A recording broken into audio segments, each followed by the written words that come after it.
These are all of my foundations and concealers and color correctors and things like that. I'm just gonna get started with two that I know I'm keeping. I have two Smashbox Studio Skin 15-Hour Wear Hydrating Foundations. This one is in the shade 1.05. It's got an olive undertone, and this one is 2.15. I believe this might have a little bit of a cooler undertone or more of a pinky undertone. I love this formula. I think it's great. I bought the darker one because I did some wedding makeup back in August, and some of the girls were a lot tanner than I am, so I couldn't just use my foundation on them, and it worked really nicely. It was great for mixing. I also used this LA Girl Pro Conceal in the shade Pure Beige for mixing as well, and I really do like these foundations. I'm gonna hold on to both of them. I can mix them together whenever I am a little bit more tan, so I'm gonna keep these two. I have another one from Jouer. It is the Essential High Coverage Cream Foundation in the shade Buff. This one also has an olive undertone. It's very full coverage. I don't think that this is the best for long wearing. I don't think this will last all day. It does kind of break up easily on my skin, but it is very full coverage. I love using this for filming. This is a really great filming foundation for me. It really just covers everything up, and it matches my skin on my body, so it looks really like put together on camera. I'm gonna use it up for that. Not something I'm gonna repurchase, but I do have a use for it. I do love that they have such a high shade range though. Both Smashbox and Jouer have really good shade ranges for their foundations, and I think for their concealers as well. I actually have the Jouer concealer. This is in the shade Creme Cafe. It goes well with this foundation. This is a more high coverage concealer. I really do like this as well, so I'm gonna hold on to this too. I'll just put these together.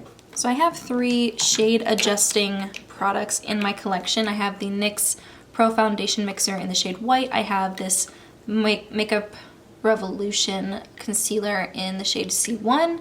I have this ColourPop foundation in the shade Fair 02, and I have this LA Girl Pro Conceal in the shade Pure Beige. This is something that I would use to deepen. I don't need 3 lightening products, so I think I'm just gonna keep one. I think I'll hold on to, I guess I don't really want to hold on to any of them. I want to just be better at finding stuff that matches me. And right now I don't really have anything that needs to be adjusted. So maybe I'll get rid of all of them, because I have 2 under eye concealers that match me. I have 3 under eye concealers that match me really well. I have a good color corrector for under my eyes.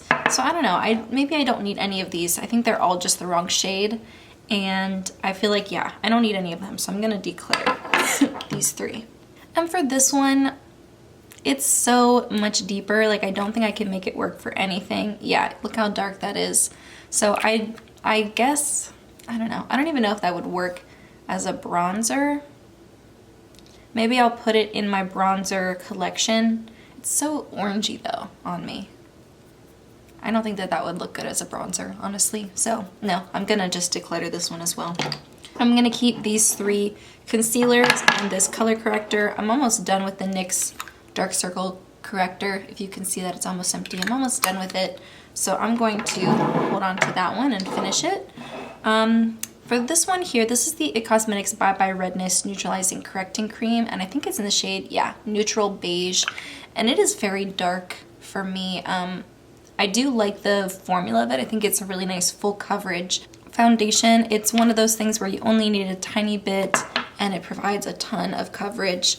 It really is a nice product, especially if you're the type of person who has a lot of rosacea or hyperpigmentation, or you have some type of something on your skin, maybe melasma I think is what it's called, where you want a full coverage product that isn't super heavy. I think this is really nice. I mean, I think they came out with more shades. This used to be the only shade for a while, and I've had this for quite a few years and I've never touched it because it's too dark for me, so I'm going to get rid of this. For this one from Cover FX, this is in the shade N10, and it's a tiny bit lighter than I'm used to, and it does have a very neutral undertone, so I can make it work. I just don't really love the formula. It's like kind of not greasy feeling, but I don't know. It just, I get really oily with it very quickly, and it definitely feels like there's something on my skin, but it doesn't offer a ton of coverage. And I don't know, it's just okay. It doesn't last a long time. I can't wear it like all day. I'll get oily really quickly with it. And I don't know, I got this for half off during one of the Ulta sales, so I didn't spend full price on it. And I just don't really find myself ever wanting to reach for it over the Smashbox foundations. So I think I'm going to get rid of this one as well. So these are the ones I'm decluttering and these are the ones I'm keeping. I think that's pretty good. I think I narrowed it down to just the ones that I love using on a regular basis. These all fit into my makeup lifestyle very easily and these ones don't. So I feel really good about how much I decluttered in this category. Next, I'm going to talk about face primers and setting sprays. I'm pretty much not going to get rid of any of these. This is the Urban Decay Primer Potion that I was talking about earlier in my eye stuff. I couldn't find it, but it's because it was with my other primers, so I'm going to keep this. These two primers right here, this is the Smashbox Primerizer and this is the Becca First Light Priming Filter. These both kind of do the same thing. They're like watery primers. And this one, even though it has a purple tint, I don't really ever see it on my face. I've been using both of these a lot more regularly and I do think I can finish them. I think they're nice primers, especially for this time of the year when my skin is a little bit drier. I honestly don't think they do anything super fancy. They're not things that I feel like I need to purchase again. I bought them both when they were half off during like a Ulta sale and I think they're nice. I will use them up, not something I'm going to repurchase, but not something that I have to declutter either. So I'll just hold on to these and use them up and maybe by the time they're gone I'll have a better review to give you.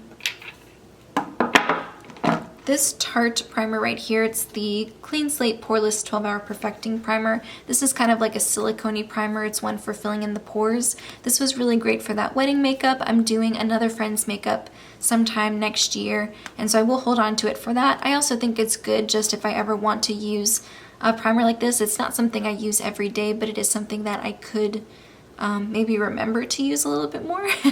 So I'll keep it for the wedding and I'll keep it for certain occasions where I want a pore filling primer, but it's not like something I need every day. It's not like a holy grail. This is the Scandinavian Bridal Setting Powder. I really love it. This and the Urban Decay All Nighter are made by the same company. I think that they're very similar. They're basically the same to me. So I'm going to hold on to both of them. I love them both.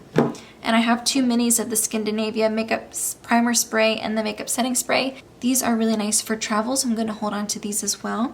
The Milani Make It Last Setting Spray, this is a little bit dewier than I would want it to be, but I think this is going to be a lot nicer for me in the winter time. So now that the weather's gotten a lot colder and my skin is not nearly as oily, not that I have oily skin, I just, during the summer I get oilier throughout the day much more quickly than I do in the winter time. I think this will be really nice for this time of year. Same with the Pure Miracle Mist. I always bring this out around the holidays, around the winter time. I think these are both really nice, more hydrating setting sprays. They don't make your makeup last all day like the Urban Decay and the Scandinavian ones do, but they still serve a purpose within my makeup routine, so I'm going to hold on to both of them. This one from Ofra, it's in a Mario Badescu bottle, but I just like the sprayer on this one. I'm not crazy about it. I think it's okay. I use it to wet eyeshadows and I use it when I don't need my makeup to last all day. I don't like that it's bright red. I think that's odd for a setting spray to be. And it's also very fragrant. It smells like perfume. I'm not super crazy about it, but I am going to hold on to it because I don't have a lot left and I figure I might as well just use it up, especially to wet my eyeshadows and stuff. I can find ways to use this and I might as well use this instead of something else that I really love for little things like that. So I'm going to hold on to this as well. So I'm not getting rid of anything. I'm pretty much